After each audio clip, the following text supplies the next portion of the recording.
Here we all are stand to give the vision rendition of our team, whose name is Nature Birds. Before giving the introduction and before giving the rendition, I would like to inform and introduce my team members and their departments.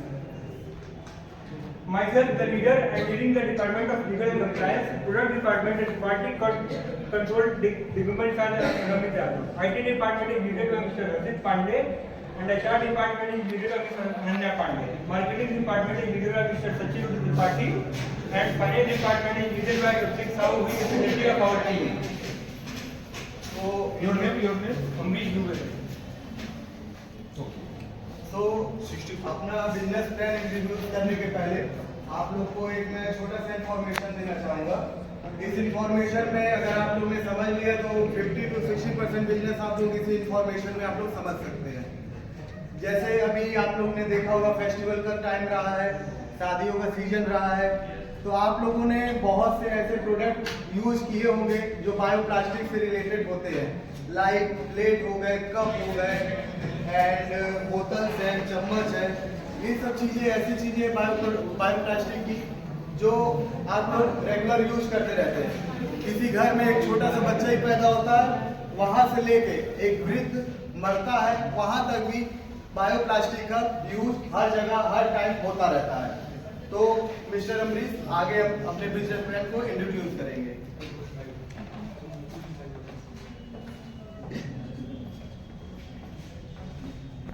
Introduction, what are bioplastic. सबसे बड़ा सवाल होता है कि भाई आपका business plan क्या है, बायोप्लास्टिक क्या है। बायोप्लास्टिक ऐसा बायोडिग्रेडेबल मटेरियल है जो प्लास्टिक नॉर्मल प्लास्टिक नहीं है, वो मटर के स्टॉर्च से, वो प्लास्टिक मटर के स्टॉर्च से बनता है, मक्की के स्टॉर्च से बनता है, और ये ऐसा प्लास्टिक होता है कि जो आसानी से नॉर्मल डिग्रेडेबल हो जाता है। बायोप्लास्टिक आप सबके दिमाग में होगा कि बायोप्लास्टिक ही क्यों। इसलिए बायोप्लास्टिक की हर साल दुनिया में 140 मिलियन प्रोडक्ट को प्लास्टिक कंज्यूम होता है। वो ऐसा प्लास्टिक होता है कि जो नॉर्मली बायोडिग्रेडेबल नहीं हो पाता है, और उसको बनाने में हर साल 150 मिलियन फॉसिल फ्यूल का उपयोग होता है। बायोप्लास्टिक का यूज क्या है? बायोप्लास्टिक का यूज पैकेजिंग में होता है, नॉर्मली कैरिंग बैग में होता है, नर्सरी प्रोडक्ट्स में होता है, टॉय में होता है। एडवांटेजेस क्या है? सबसे बड़ा एडवांटेजेस ये है कि ये रिन्यूएबल है, डिग्रेडेबल फास्टर है, इन द सेंस कि थर्ड ऑर्गेनिक बहुत जल्दी जाता है, रिड्यूस कार्बन फुटप्रिंट, ये कार्बन फुटप्रिंट कम करता है, लोअर फॉसिल फ्यूल कंजप्शन। और इसको बनाने सबसे बड़ा फायदा ये है कि जो जीवाश्म ईंधन होता है उसका बड़ा कम उपयोग होता है, लोअर एनर्जी कॉस्ट मैन्युफैक्चर में बनाने में, इसको मैन्युफैक्चर करने में लोअर एनर्जी का कॉस्ट बड़ा कम होता है। Do not contain additive harmful to the health such as bisphenol and bisphenol A. Bisphenol A एक केमिकल होता है, वो ये जो हम बनाते हैं बायोप्लास्टिक में बहुत कम इसका उपयोग होता है। No greenhouse gas emission. Greenhouse के सबसे बड़ा कारण इसका ये भी है, ग्रीन हाउस गैस का उत्सर्जन नहीं होता है। अब आप ये सोचते होंगे कि भाई नॉर्मल प्लास्टिक जो हम सदियों से यूज करते आ रहे हैं, और वे कन्वेंशनल प्लास्टिक और जो सदियों से प्लास्टिक यूज करते आ रहे हैं हम लोग, और ये बायोप्लास्टिक डिफरेंस क्या है? सबसे बड़ा डिफरेंस ये है कि ये कन्वेंशनल प्लास्टिक जो पारंपरिक प्लास्टिक हम यूज कर रहे हैं वो सस्टेनेबल है, और बायोप्लास्टिक क्या है, सस्टेनेबल है। कन्वेंशनल प्लास्टिक क्या है? इकोटॉक्सिक इन द सेंस ये प्लांट के लिए, नेचर के लिए, और वो ह्यूमन बीइंग के लिए और एनिमल के लिए ये क्या है कि जो हानिकारक है। नॉन ये बायोप्लास्टिक क्या होता है? नॉन टॉक्सिक होता है, ये नॉर्मल सबके लिए नॉन टॉक्सिक है। More energy use during production, और प्रोडक्शन में इसका जो एनर्जी का ज़्यादा उपयोग होता है, और बायोप्लास्टिक बनाने में कम एनर्जी का उपयोग होता है।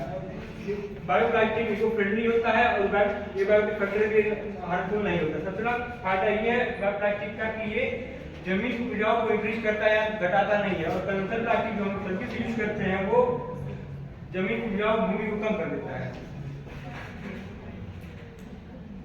और दूसरी जो सबसे बड़ी इंपॉर्टेंट चीज होती है बायोडिग्रेडेबल प्लास्टिक मैन्युफैक्चर करने के लिए कौन कौन से डॉक्यूमेंट यूज होते हैं? सबसे पहले पैन नंबर, हमारी कंपनी का पैन नंबर ये है, जीएसटी नंबर यूज होता है, आधार नंबर यूज होता है, consent NOC under air and water and issued by SPCB. SPCB का मतलब ये होता है state pollution control board. Registration certificate for producing biodegradable commodities और carrying bags both issued by concerned PCB under rule number 30 of PWM rules 2018। और उसके लिए bioplastic बनाने की सबसे एक और इम्पोर्टेंट चीज होती है वो लैंड कम तरीके से आपको कम से कम किसी भी बायोप्लास्टिक प्लांट बैठाने के लिए कम से कम 2000 से 3000 स्क्वायर फीट जमीन चाहिए होती है। उसको आपके पास उतना पैसा नहीं है कि आप वो खरीद सकें। ये जमीन कम से कम 40-60 हज़ार रुपये पर मंथ पे रेंट में मिल सकती है। तो आप इधर आ जाए, इधर इधर आ जाए। So thank you, Mr. Amrish Dubey, to introduce our business, and now welcome Mr. Digambar Nithal. Good morning. Myself Digambar Nithal. I'm going to introduce what my company is going to manufacture. First, my company is basically divided into 4 categories. The first category is for packaging of bags. Nowadays, every day we use plastic bags. And क्या नाम है आपका? Digambar Nithal. Nowadays we use daily plastic. My company is going to start produce for like bagging plastic bags, bottles, biodegradable components, bags, disposable culture and towel. Now the second category is houseware and kitchenware. Nowadays in kitchen we use many plastic like a chicken box, glass, plate, bottle, etc. So my company is going to produce all the things that which are made for kitchens. The third category is automobiles. It is our most and vast production about this, because in every car, in every chargers, mobiles, etc. all these are made up from plastic. So we try to do all the plastic we made from this bioplastic that we use in this. Now the fourth category is medical equipment. The medical equipment, the plastic is widely used. शांत रहिए, सुनिए। Now fourth category is medical equipment. In medical equipment, everything is made up from plastic, like injection, polythene, everything, gloves. So my company is going to produce all the equipment that's need for the medical things that we protect our environment. And these are, for example, hand gloves, tissue paper, injection, all the things. Now you have all the question that you all why purchase my product, which we have what quality. So for this quality purpose, I am going to invite my friend Amit, who has explain you about qualities.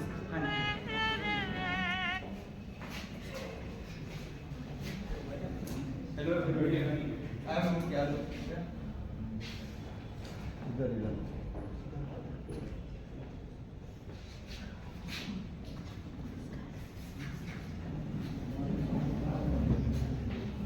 Hello everybody, my name is Amit Yadav and I am here to explain the quality of my product.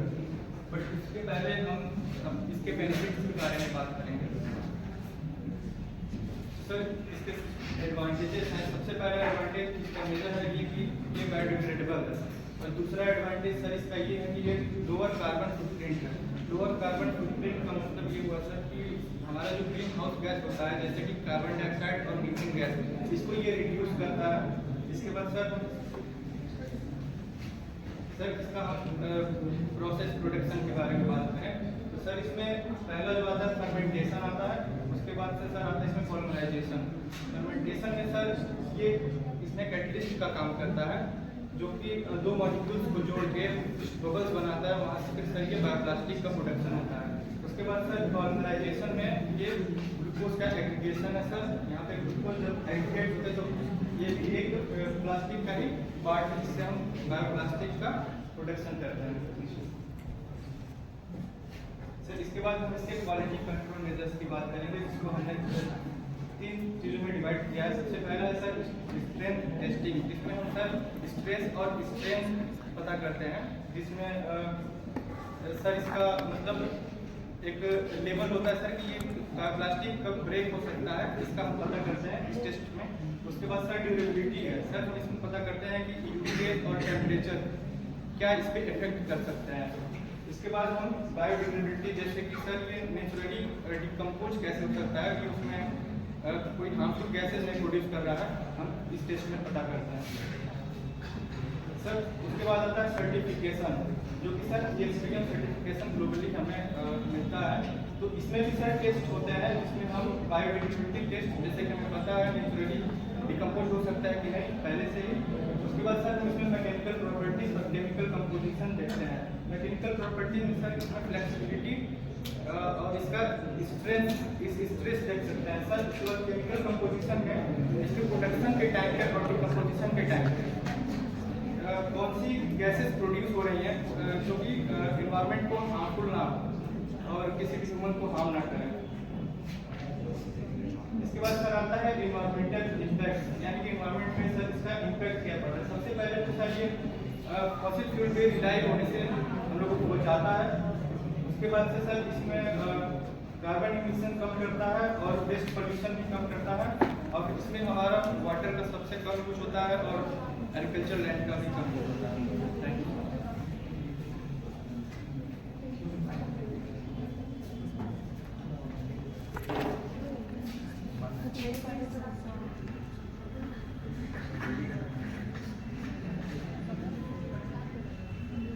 Good morning everyone, myself Harshit Pandey and I am assigned IT department in my company. As we all know that IT plays a very crucial role in every aspect of a business, starting from the production till the marketing and sales. So I would like to tell about my department, and my department will start from production.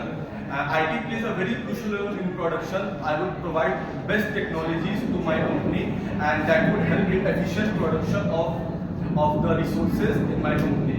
The second thing, supply chain management would be also benefited through IT as I would optimize the supply chain and ensuring that the raw materials and the product and the final product is efficiently going in the market. Third thing, that quality control, information technology also is very helpful, that we should check the quality of the raw materials and then we can process through best technologies and then the final result is also very good.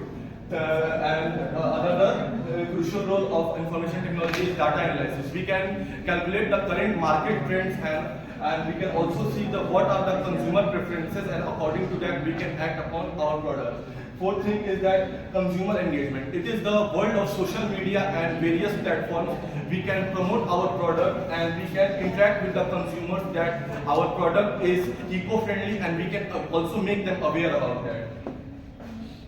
And again, we can do marketing and e-commerce website. We can do sales. We can help in sales of our product through e-commerce and marketing through various platforms of e-commerce, and we can increase our sales also. Thank you. Thank you, Mr. Harshit Pandey, to introduce our IT section. So, welcome, Andrea. Hello उसको हाथ में ले लो, हाथ में लेके भी बोल सकते हैं. Hello everyone, Archana Pandey this side. I am the HR manager of Bioplastic Industries. So here I would like to give a short note on the topic how HR works in a bioplastic industry. So basically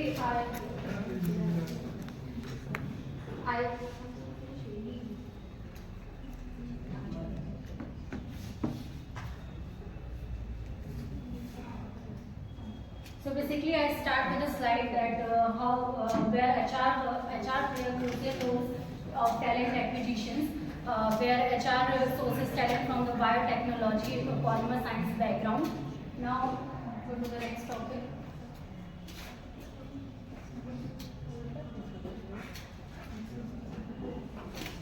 Now go to the next topic, that is company compliance and regulation. Hello. In this point, we know that every company has their ethics and strategies in the practices of an organization. My third point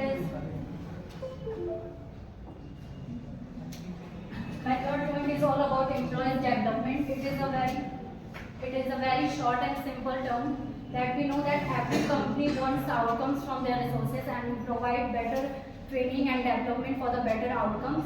And the last point is employee engagement. It means to create a positive working culture where HR engage employees and make environmental healthy. Thank you. Thank you, Mr. Arvind. Miss.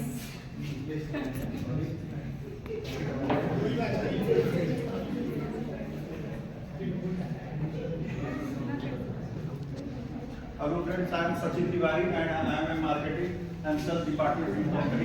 तो सबसे पहले हम अपने product को cell कैसे करना है उससे पहले हम आप लोगों को ग्लोबल मार्केट और इंडिया मार्केट में इसका बायोप्लास्टिक का कितना मार्केट है उसके बारे में हम उसका बताएंगे। सो फर्स्ट ऑफ ऑल अगर देखा जाए इस ग्राफ के अकॉर्डिंग अगर देखा जाए तो यहाँ पे जितने 7 महाद्वीप के जहाँ पे बायोप्लास्टिक कहाँ पे कितना सेल हुआ है, अगर इसके अकॉर्डिंग देखा जाए तो Asia and middle east Africa में सबसे ज्यादा इसके प्रोडक्ट बायोप्लास्टिक के सेल हुए हैं। अगर ग्लोबली टर्म्स में देखा जाए तो बायोप्लास्टिक का जो मार्केट वैल्यू है 4.16 billion in 2021 and expected position अगर देखा जाए 2030 तक तो 9.8% के ग्रोथ से हमारा मार्केट वैल्यू ग्रोथ कर रहा है बायोप्लास्टिक में। और इंडिया मार्केट अगर वैल्यू देखा जाए तो बायोप्लास्टिक का जो मार्केट वैल्यू है 398.7 billion US dollar in 2022 and expected अगर रेशियो इसका देखा जाए तो 22.1% इसका 29 तक इसका growth lead and market in study various segment. अगर ये इसको पॉइंटर को आप इस्तेमाल करें, अगर आपको कुछ जैसे वहां जाके उंगली रखने की बजाय आप इससे पॉइंट कर सकते हैं, ये देखिए पॉइंट कर सकते हैं, ठीक है। और इससे इधर वाला दबाएंगे तो आगे जाएगा, इधर वाला दबाएंगे पीछे जाएगा। लीजिए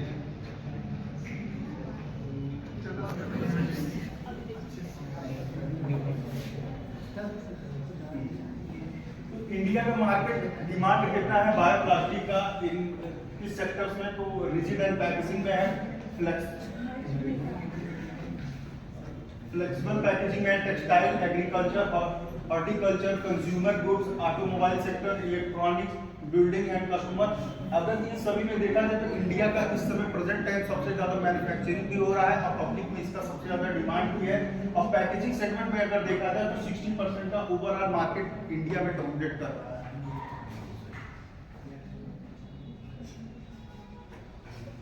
अब अपने प्रोडक्ट को हम कैसे सेल करेंगे इस पे हम बात कर देते हैं, क्योंकि कंपनी के हमने अपना प्रोडक्ट जो भी बनाया है तो उसके हम इंडिया एंड ग्लोबल मार्केट में कितना इसका मार्केट वैल्यू है उसके अकॉर्डिंग हम लोग ने समझा है। सेल्स एंड मार्केटिंग हम कैसे करते हैं, फर्स्ट ऑफ ऑल हम इसको कॉन्टेक्ट करेंगे जो रेस्टोरेंट्स हैं, पैकेजिंग रेस्टोरेंट एंड होटल्स हैं, उन सभी के रिकॉर्ड्स कॉन्टेक्ट लेंगे। स्मॉल शॉप्स के जितने हैं रिकॉर्ड अगर उनको लेते हैं, उनसे अगर डील करते हैं तो हमारे कंपनी के प्रोडक्ट काफ़ी सेल होंगे। एंड सेमिनार अगर हम इवेंट अगर हम इन्वायरमेंट डे के दिन 5 जून के दिन अगर हम लोग अपना सेमिनार ऑर्गेनाइज करते हैं, उसमें politician, leaders and actors, so many thousand peoples को अगर बुलाते हैं, अपने प्रोडक्ट्स के बारे में बताते हैं। अब प्रोडक्ट्स के साथ साथ अगर हम नेचर्स के बारे में उनको बताते हैं तो काफ़ी हमारा प्रोडक्ट इन्फ्लुएंस होगा और मार्केट में। सोशल मीडिया आप लोग को पता ही है, आज के समय में इंस्टाग्राम, ट्विटर, फेसबुक, यूट्यूब तमाम सोशल मीडिया है। अगर हम इन सभी जगह पे अपने कंपनी नेचर्स वर्स के एक अकाउंट बनाते हैं और थोड़ा हिलिए कम, हिलिए कम सोशल नेटवर्क फेसबुक पे अगर अपना अकाउंट बनाते हैं और वहाँ अपने प्रोडक्ट से रिलेटेड डिटेल्स अगर हम शेयर करते हैं तो काफ़ी लोग इन्फ्लुएंस हो सकते हैं। एंड न्यूज़पेपर, टीवी, रेडियो, अगर इन सब जगह पे अगर अपने एडवर्टाइजमेंट अगर हम अपने प्रोडक्ट का करते हैं तो इससे भी हमारे कंपनी के प्रोडक्ट सेल होंगे और हमारा ब्रांड वैल्यू बढ़ेगा।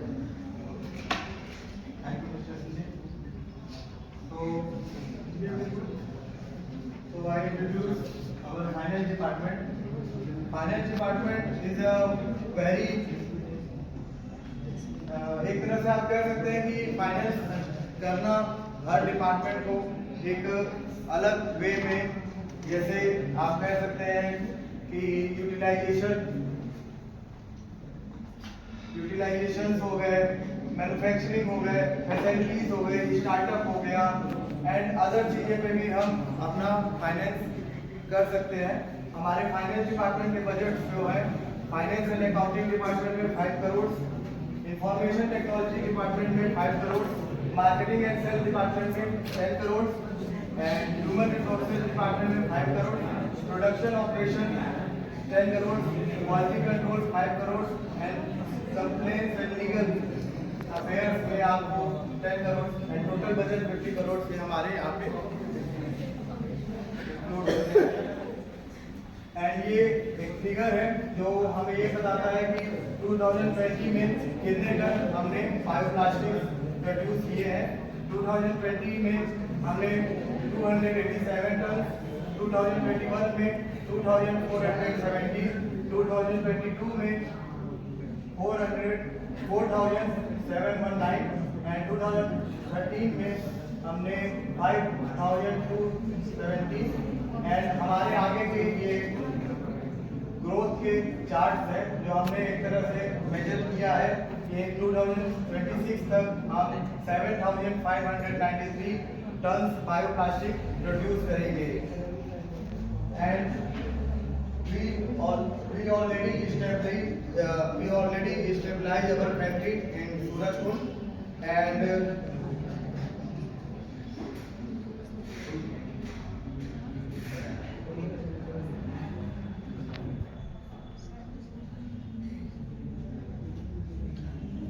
this is our company PL number and GST number and हम लोग अभी गोरखपुर जिले में लाइक कुशीनगर, सिद्धार्थनगर, महाराजगंज, देवरिया इन सब जिलों में अपने प्रोडक्ट जो है वो सप्लाई कर रहे हैं। हम लोग को आगे भी अपने प्रोडक्ट सप्लाई करना है ऑल ओवर यूपी में एंड उसके आगे ऑल ओवर इंडिया में हर स्टेट में अपने फैक्ट्रीज इस्टेब्लिश करने हैं। So thank you.